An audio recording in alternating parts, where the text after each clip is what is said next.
Wadidaw, One Piece chapter 1101 sudah keluar dan hadir ke tengah-tengah kita semua, Leo. Baik, tanpa berlama-lama lagi, mari kita lanjut berlayar.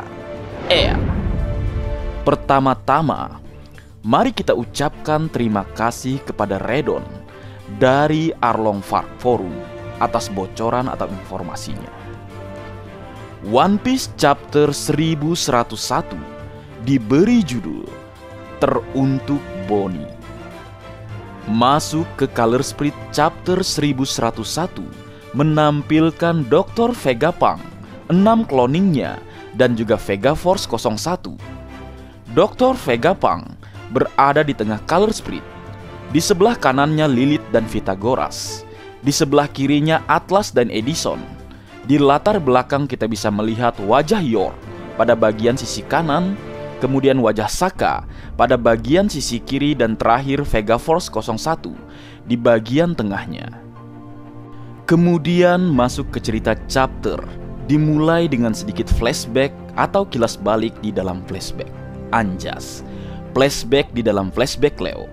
Bartolomeu Kuma teringat salah satu perjalanannya bersama tentara revolusioner di kerajaan Goa.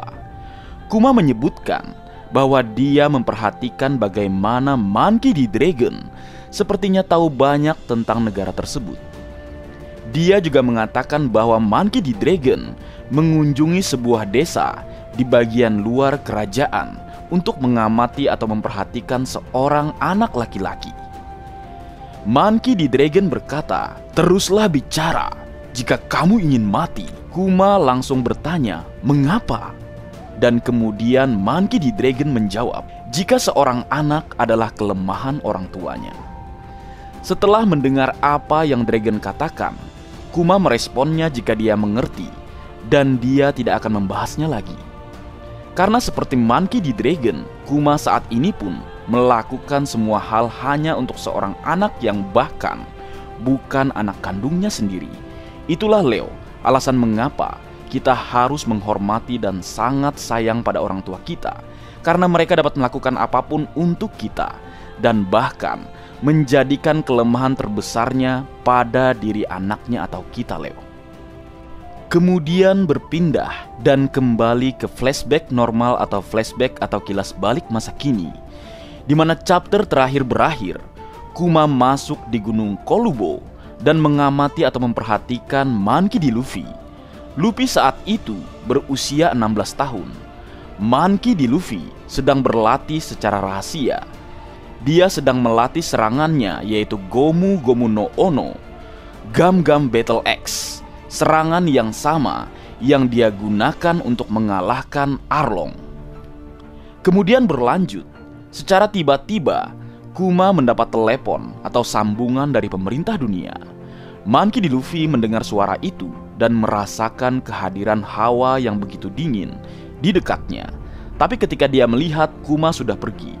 Sepertinya Luffy merasakan hawa keberadaan atau aura haki dari Bartolomeu Kuma yang memang kita tahu tentu mengerikan karena kekuatannya.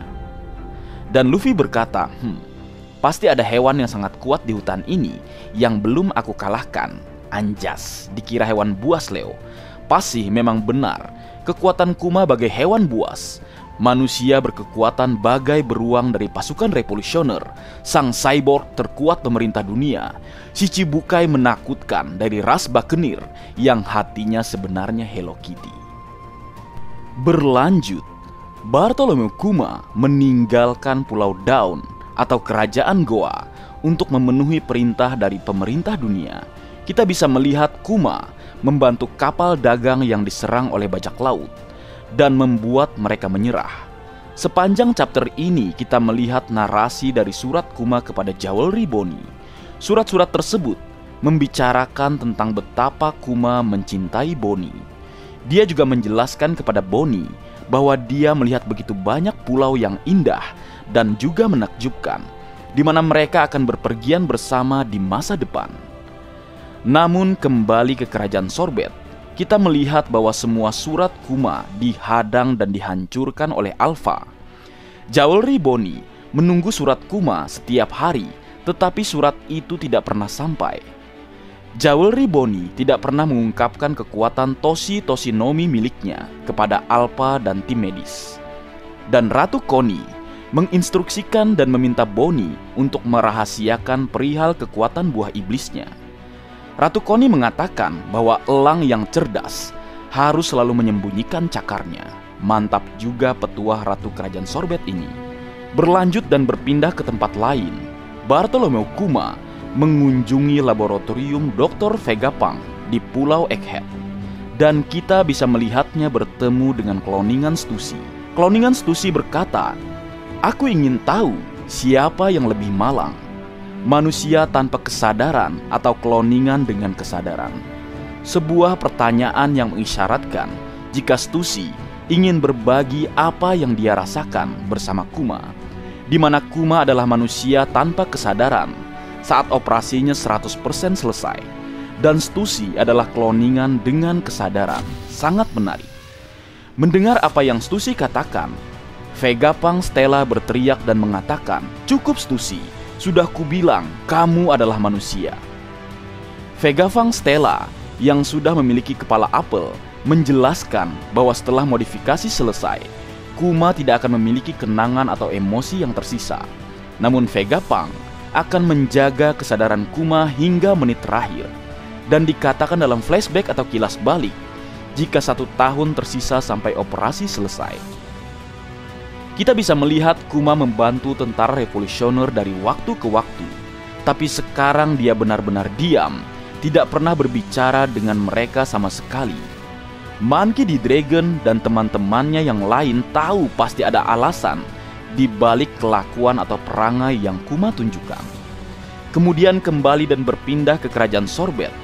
Jewelry Bonnie merayakan ulang tahunnya yang ke-9, tapi surat Kuma masih belum sampai. Lalu 1 tahun berlalu sejak operasi Bonnie berakhir. Maka kini Bonnie sudah sembuh total 100%.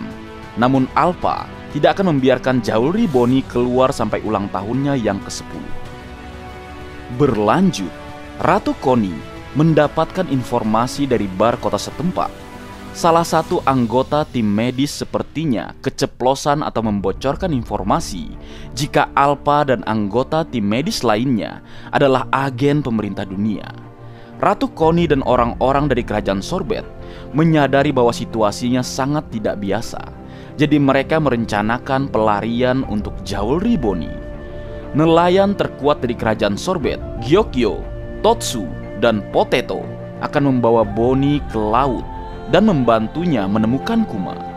Mereka merombak kapal nelayan menjadi kapal bajak laut dan mendekorasinya agar terlihat seperti pizza untuk Jewelry Bonnie.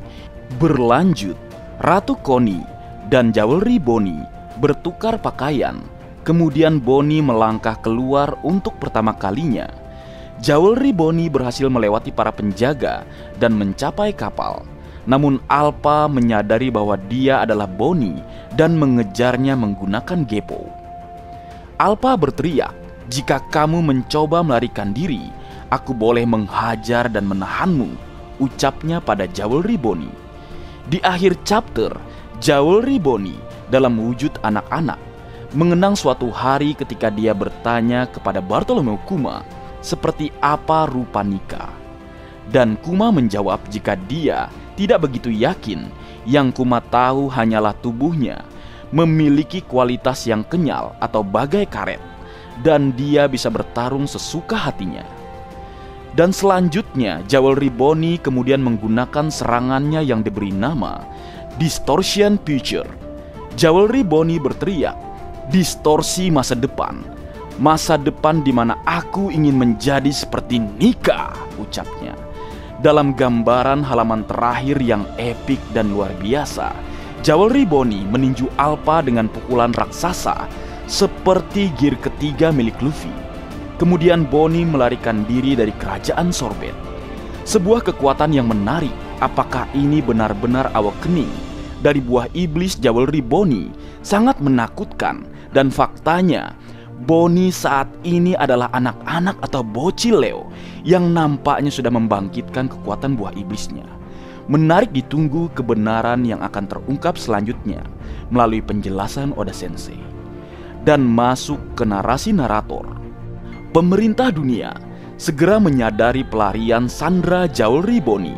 Kemudian kapal nelayannya yang berlayar mencari ayahnya segera berubah menjadi kapal bajak laut era baru, menyaingi Monkey D. Luffy dan bajak laut lain dari generasi tersebut, yang kelak di masa depan dikenal dengan 11 supernova dan 12 generasi terburuk.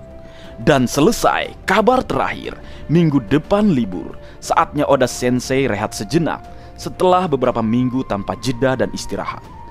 Baik, mungkin segitu dulu yang bisa aku bagi bersama kalian Leo. Semoga kalian terhibur dengan apa yang aku buat dalam kesempatan kali ini. Terakhir, jika ada kesalahan dalam pengucapan atau hal yang menurut kalian kurang pas atau kurang tepat, Marga Anime memohon maaf yang sebesar-besarnya. Sekian.